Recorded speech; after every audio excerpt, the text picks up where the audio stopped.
This is unit 2 of animal physiology paper. So the unit 2 is digestion, and in this video we'll study introduction to digestion. Now what is digestion? So digestion is the process where large food particles are broken down into small food particles which can be assimilated. Now this is a process where the animal feeds large food items which is broken down first mechanically and then chemically. So what is the ultimate aim? So the food which is going to be digested, it must be in the form of which can be assimilated, which can be absorbed. So basically digestion is nothing but the process where the food is broken down into small pieces mechanically and then chemically. And this can be mechanical digestion takes place with the help of teeth, tongue, etc. Whereas the chemical digestion takes place by the help of different digestive enzymes. Now there are two kinds of digestion. One is intracellular, another one is extracellular. Now intracellular digestion, as the name suggests, it occurs inside the cell. So we observe this kind of digestion in lower animals like protozoans, which are made up of only one cell, and we also observe it in poriferans and coelentrates, where there is no definite system, digestive system, for the complex process of digestion. So the organisms are very simple, and therefore they follow this method of digestion. So what happens here is the food is directly taken inside the cell, normally by means of phagocytosis, and that food is surrounded by the membrane, and it is converted into a food vacuole. And then what happens? The food vacuole combines with the lysosomes, which contain hydrolytic enzymes, and the food particle which is present inside the food vacuole is digested by the enzymes, and the product of the digestion is absorbed into the cytoplasm. So the cell uses that food as a source of energy and a source of other chemicals which is required for the normal functioning of the cell. So this is intracellular digestion. Whereas in higher animals, which have a definite digestive system, they show extracellular digestion. So extracellular means the digestion, the breakdown of food occurs outside the cell. Then where it happens? It happens in the lumen, in the cavity of the alimentary canal. So you know that uh, intestine is the place, normally intestine is the place where the food is broken down. So it happens in the cavity of the intestine, where the enzymes are secreted and enzymes act on the food, and the digestion takes place. The digested food is absorbed by the wall of the intestine. So this is called extracellular digestion. Now the digestive system of almost all higher animals made up of two important parts. One is alimentary canal and another one is digestive glands.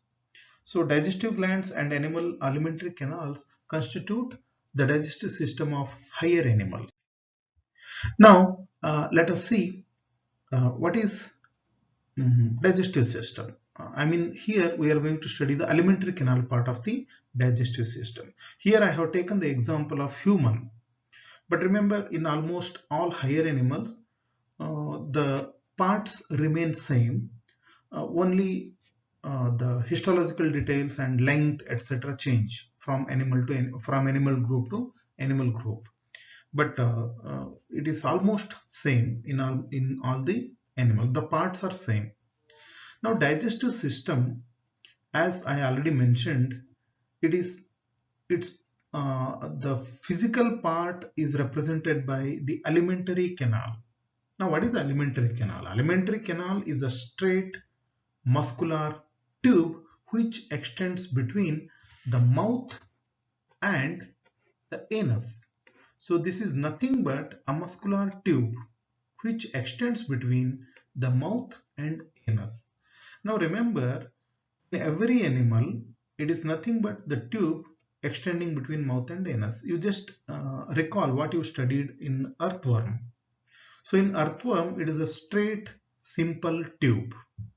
Whereas in higher animals, it becomes complex. So it becomes highly coiled and it is differentiated into different parts. For example, it is very simple in earthworm, and in higher animals, you take the example of human beings, it is highly complex, it is coiled, and it is differentiated into different parts. Now, what are those different parts? Mouth, pharynx and esophagus, stomach, small intestine, large intestine, and the last part is anus. Now remember, from the pharynx up to the large intestine, it is a single muscular tube, but here it is modified for performing different functions. Of course, all the functions are nothing but part of digestive function.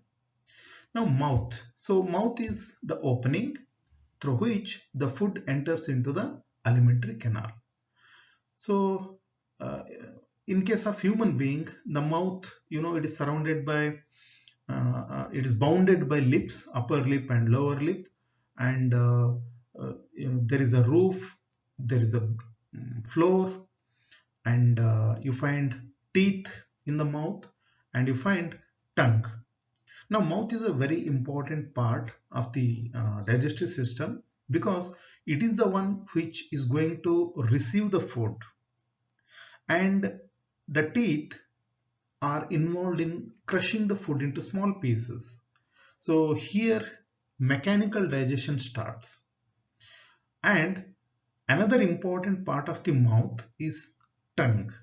So tongue is the organ of taste, and it is the organ of mastication. So the tongue helps in mastication of the food, and it is the one which tastes the food. So whether the food is edible or not, whether it is sweet, whether it is sour, whether it is salty, etc., is identified by the tongue.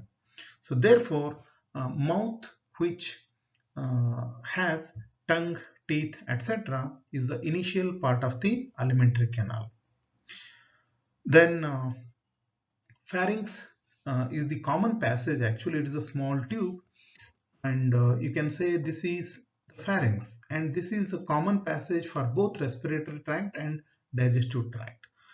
The respiratory tract starts with the nose, and it goes to the lungs, and it carries air, and pharynx is the common passage through which the air is transported during respiration, and food and water is transported during the digestion process. So therefore you can consider it as the common passage. Then esophagus. Now this is the esophagus, which is a simple, narrow, straight muscular tube.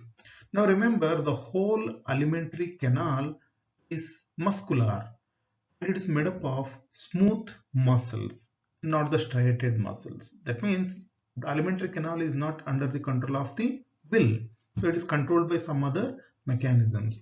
Now, esophagus is a straight, narrow tube which ends in stomach. Now, what is the function of this esophagus? Now, esophagus is mainly involved in transportation of food from the mouth to the stomach, and it passes through the thoracic region of the body. Okay, and there is a process called peristalsis by which the food is pushed from the mouth to the stomach. So the next part is stomach. So stomach is a very large sac-like structure which is made up of thick muscular walls, and its main function is to store the food temporarily, and it stores the food whenever the animal consumes the food.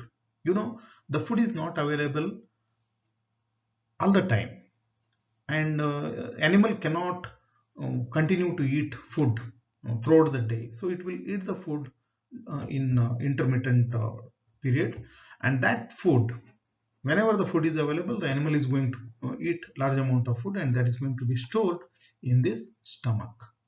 And the stomach is also the part of alimentary canal where the digestion starts. Later, in later topics, we'll study what kind of digestion occurs in the stomach. Next part is small intestine. Now, small intestine is a narrow, highly coiled muscular tube. Now, it is very long part of the alimentary canal. In different animals, the length varies, but remember, small intestine is present in a highly coiled form in the abdominal cavity, and it is very, very long. Now, small intestine is the most important part of the alimentary canal because this is the part where the digestion starts and digestion is completed. So the complete digestion and absorption of the food occurs in the small intestine. And this is the next part, that is large intestine. Again, it is made up of three parts. Okay, uh, ileum, cecum, and rectum. And okay, let us not worry about that. Even the small intestine is also made up of three parts: duodenum, jejunum, and ileum. And this large intestine is also made up of three parts.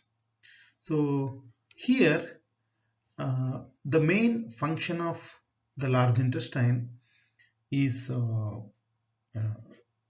reabsorption of water and other things from the food and conversion of undigested food into fecal matter. Now that is the main function of large intestine, and the fecal matter is going to get stored in the rectum temporarily until it is adjusted out of the body through the anus by means of defecation.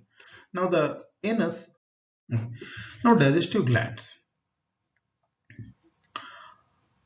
Uh, what are digestive glands? Digestive glands are the glands which secrete digestive enzymes or digestive juices which contain digestive enzymes. Now, important digestive glands which are associated with the process of digestion are salivary glands, which are situated in the neck region or in the jaw region. They secrete saliva.